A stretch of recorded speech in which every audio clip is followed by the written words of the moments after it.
వైఎస్ఆర్సీపీ ప్రతిష్టాత్మకంగా తీసుకున్న చంద్రబాబు షూరిటీ మోసం గ్యారంటీ కార్యక్రమంలో భాగంగా పత్తికొండ పట్టణంలో మాజీ ఎమ్మెల్యే కంగాటి శ్రీదేవమ్మ గారు పాల్గొన్నారు. స్థానిక లక్ష్మీనగర్ కాలనీలో ఇంటింటికి వెళ్లి మహిళలతో మాట్లాడారు. ప్రభుత్వం మాట ఇచ్చిన ప్రకారం సంక్షేమ పథకాలు అమలు చేసిందా అంటూ వారిని అడిగి తెలుసుకునే ప్రయత్నం చేశారు. ఒకరు గ్యాస్ రాలేదు అంటే మరొకరు తల్లికి వందనం అందలేదని, మరొకరు పెన్షన్ హామీ ఇచ్చి మోసం చేశారని మాజీ ఎమ్మెల్యే కంగాటి శ్రీదేవమ్మ గారికి మొరపెట్టుకున్నారు. అదే జగన్ అధికారంలో ఉంటే మహిళలకు రావాల్సిన అన్ని క్యాలెండర్ ప్రకారం ఇంటి వద్దకి అందేవని కంగాటి శ్రీదేవమ్మ గారు మహిళలకు వివరించారు. అలాగే చంద్రబాబు ఇచ్చిన హామీల ప్రకారం మీ కుటుంబానికి ఇంత రావాల్సి ఉంది, ప్రభుత్వ ప్రతినిధులు వస్తే నిలదీయండి అంటూ చెప్పారు. అలాగే చంద్రబాబు ఇచ్చిన హామీల ప్రకారం మీ కుటుంబానికి ఇంత రావాల్సి ఉంది, ప్రభుత్వ ప్రతినిధులు వస్తే నిలదీయండి అంటూ చెప్పారు. ఈ కార్యక్రమంలో మాజీ ఎంపీపీ నాగరత్నమ్మ గారు, మేజర్ గ్రామ పంచాయతీ సర్పంచ్ కొమ్ము దీపిక, వైస్ సర్పంచ్ పల్లె కళావతి, ఎంపీపీ నారాయణదాస్, వైఎస్ఆర్ పార్టీ రాష్ట్ర అనుబంధ సంఘాల ప్రధాన కార్యదర్శులు, మండల కన్వీనర్, జిల్లా కమిటీ నాయకులు, మండల కమిటీ నాయకులు, సర్పంచ్లు, ఎంపీటీసీలు, అనుబంధ సంఘాల నాయకులు, వార్డు మెంబర్లు, కార్యకర్తలు పాల్గొన్నారు.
బ్లాక్ అయిపోయిందని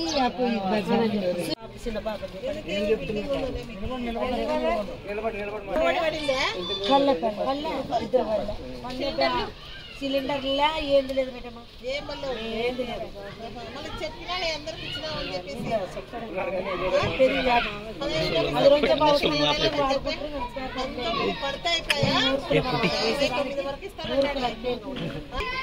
వేసేవాళ్ళు మూర్పుల మనమే